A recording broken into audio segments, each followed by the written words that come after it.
Ibu, saudari-saudara, umat beriman yang terkasih dalam Tuhan, selamat berhari Minggu bersama keluarga, bersama komunitas dimanapun Anda berada. Hari ini Minggu biasa ke-33 tahun B, 14 November 2021. Saya Romagus CSSR mengajak saudari-saudara merenungkan Injil Markus bab 13 ayat 24 sampai 32. Kita mendengarkan firman Tuhan. Dalam nama Bapa dan Putra dan Roh Kudus. Amin. Sekali peristiwa dalam khotbahnya tentang akhir zaman, Yesus berkata kepada murid-muridnya, pada akhir zaman sesudah siksaan-siksaan berat, matahari akan menjadi gelap dan bulan tidak bercahaya. Bintang-bintang akan berjatuhan dari langit dan kuasa-kuasa langit akan goncang. Pada waktu itu orang akan melihat Anak Manusia datang dalam awan-awan dengan segala kekuasaan dan kemuliaannya.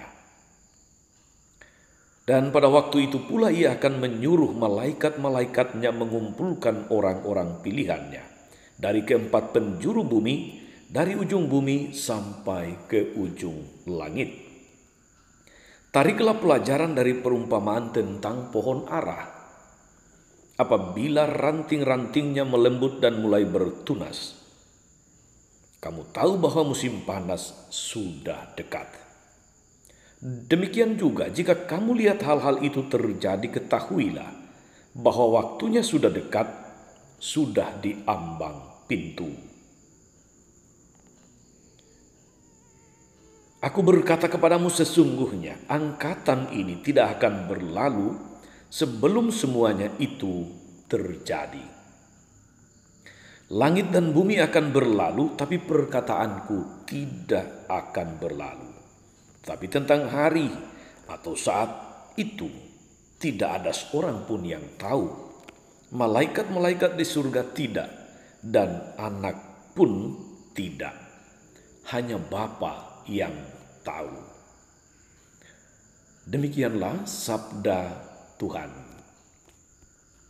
Bapak Ibu, saudari-saudara umat beriman yang terkasih dalam Tuhan, para sahabat pendengar setia Renungan Mutiara Pagi dimanapun Anda berada. Kita ada dalam masa-masa akhir tahun liturgi dalam liturgi Gereja Katolik. Minggu depan sudah Hari Raya Kristus Raja Semesta Alam, itu adalah penutup tahun liturgi, dan tanggal 28 itu sudah Minggu Advent pertama, mempersiapkan Natal. Jadi bacaan-bacaan juga saudari-saudara itu berbicara tentang akhir zaman yang kadang-kadang kita kenal atau kita katakan, kita ungkapkan sebagai hari kiamat. Apakah dengan demikian Tuhan hendak menakut-nakuti kita manusia? Jelas tidak, saudari-saudara. Sabda Tuhan mau menunjukkan kepada kita bahwa segala sesuatu itu ada akhirnya. Segala yang kelihatan tetap terbatas dan akan lenyap pada waktunya. Tidak ada yang abadi di dunia ini, saudari-saudara. Itu yang mau dikatakan oleh firman Tuhan hari ini. Jadi bukan untuk menakut-nakuti kita manusia. Karena itu saudari-saudara, kematian yang boleh dikatakan sebagai hari kiamat untuk kita masing-masing, akhir zaman untuk kita pribadi masing-masing, menjadi pengalaman yang pasti tidak terelakkan. Pengalaman yang pasti kita lalui. Karena itu kita diajak untuk merefleksikan, saudari-saudara, hidup yang kita jalani ini maknanya apa, dan mengarahkan orientasi hidup kita kepada kehidupan setelah kematian. Hidup setelah hidup di dunia ini atau hidup setelah mati. Orientasi kita diarahkan ke sana. Saudari-saudara, umat beriman terjadi yang terkasih dalam Tuhan, dalam Injil hari ini, sabda Tuhan menunjukkan kepada kita bahwa segala sesuatu ada akhirnya. Hanya bagaimana kita atau bagaimana dan kapan seluruh kehidupan ini berakhir, atau kapan kiamat itu, tidak ada yang mengetahuinya. Injil mengatakan kepada kita di bagian akhir tadi, tidak ada seorang pun yang tahu, malaikat-malaikat di surga tidak, dan anak pun tidak, Yesus pun tidak. Hanya Bapa yang tahu. Demikian dikatakan kepada kita. Kendati demikian, saudari-saudara, para sahabat dan pendengar setia Renungan Mutiara Pagi, kalau kiamat adalah kehancuran dan kekacauan total sebagaimana digambarkan tadi, saat ini pun sebetulnya sudah mulai terjadi pada masa kita. Lihatlah saudari-saudara, di berbagai belahan bumi ada kekacauan, ada perang, ada bencana, bahkan ada pandemi COVID yang melanda satu dunia. Bukan hanya sebagian wilayah di dunia ini. Ada permusuhan, ada peperangan, ada kebencian, ada pembunuhan, dan lain sebagainya. Boleh saya katakan saudari-saudara, kiamat-kiamat kecil itu sudah terjadi di antara kita. Hingga akhirnya terjadi kekacauan dan kehancuran total. Saudari-saudara, umat beriman yang diberkati Tuhan, bukanlah tugas kita untuk memikirkan kapan kiamat itu akan terjadi. Sungguh bukan tugas kita. Sebab kapanpun kiamat itu terjadi, saudari-saudara, hanya orang-orang yang benar di hadapan Allah yang akan dihidupkan, yang akan diselamatkan. Bacaan pertama hari ini, Nabi Daniel mengatakan demikian. Nabi Daniel mengatakan, banyak dari antara orang-orang yang telah tidur dalam debu tanah akan bangun. Sebagian untuk mendapat hidup yang kekal, selamat, hidup abadi. Sebagian lagi untuk mengalami kehinaan dan kengerian yang kekal. Atau sebagian lagi akan mengalami kematian kekal. Maka saudari-saudara,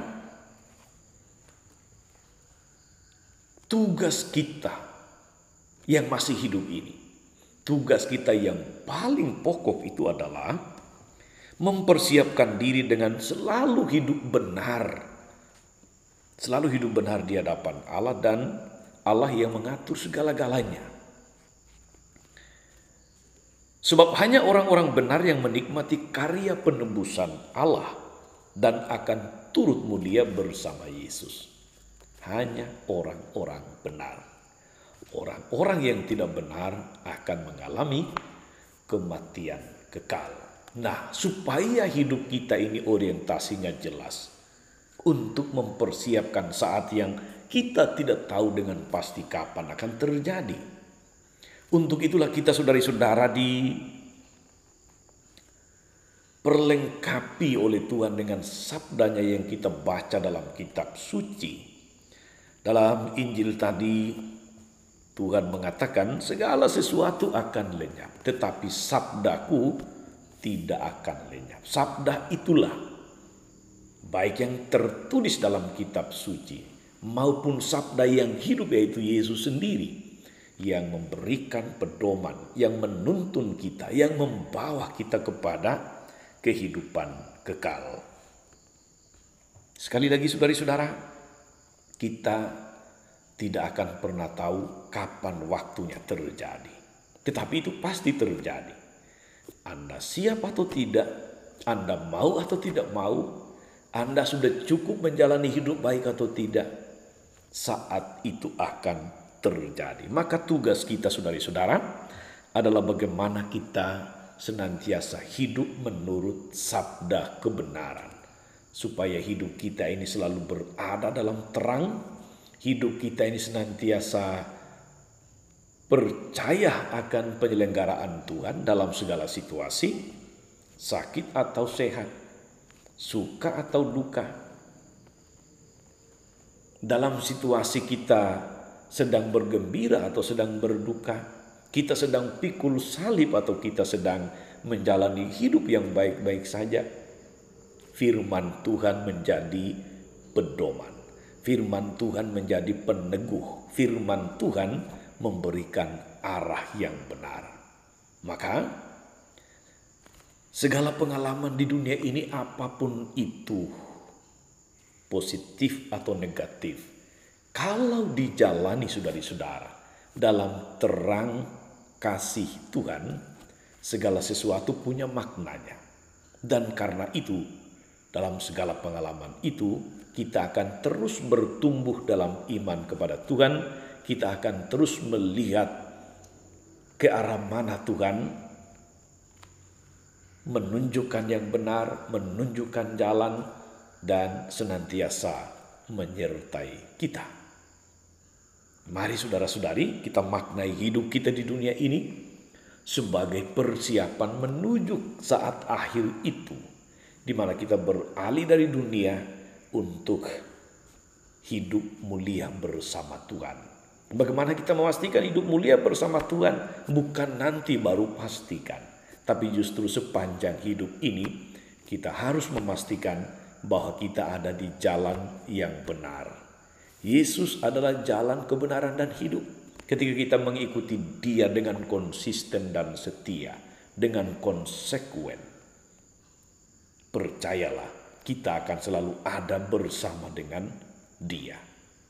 Pertanyaannya, adakah kita senantiasa setia mengikuti sang jalan kebenaran dan hidup itu? Inilah saat yang baik dan tepat untuk merefleksikan bagaimana kita menjalani hidup kita, saudari-saudara. Selamat beraktivitas, jangan lelah berbuat baik. Sebab perbuatan baik itu gemanya sampai ke sorga. Perbuatan baik itu, amal kasih itu akan mengantar kita kepada sang hidup. Tuhan memberkati. Maria Bunda selalu menolong, setia mendoakan kita semua. Amin. Tuhan Yesus Kristus, kami bersyukur karena Engkau senantiasa menjadi jalan kebenaran dan hidup kami. Seringkali kami takut akan saat-saat akhir, takut akan kiamat, takut akan kehilangan.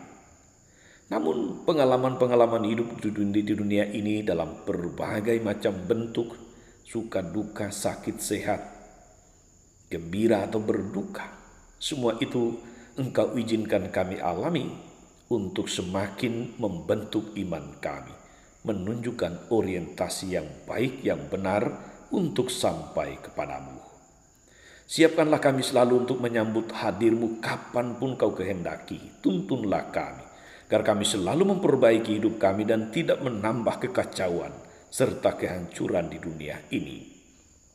Ingatlah ya Bapa, dengan penuh kasih akan Bapak Martinus Umbut Tali yang hari ini boleh merayakan 25 tahun perkawinannya. Berkati dia di dalam segala tugas perutusannya sebagai bapa keluarga. Dan ingatlah dengan penuh kasih akan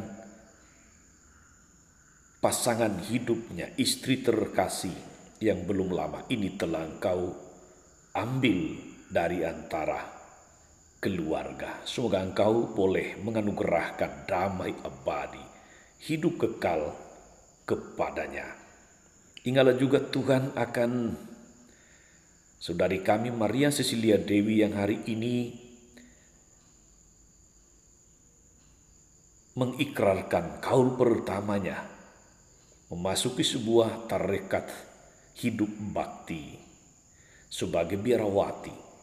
Semoga niat baiknya ini boleh bertumbuh meneguhkan dia agar semakin hari semakin melihat apa kehendakmu di dalam hidupnya, dan teguhkan dia untuk setia dan tulus mengikuti engkau dengan konsisten, dengan konsekuen, dan dengan ketekunan yang mantap.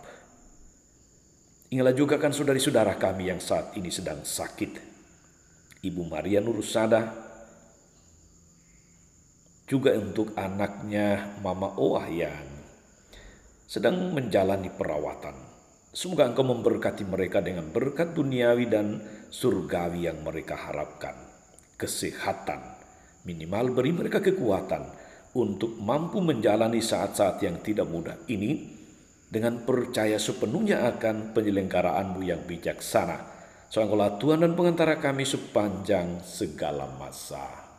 Amin. Saudari-saudara sekalian, berkat Allah turun atas saudari-saudara, atas mereka yang kita doakan atau kita janjikan doa. Mereka yang sakit dan menderita, segala rencana, karya, dan pelayanan hari ini, Bapa dan Putra dan Roh Kudus. Amin. Jangan lupa like, subscribe, nyalakan lonceng notifikasinya. Salam 52, Tuhan memberkati.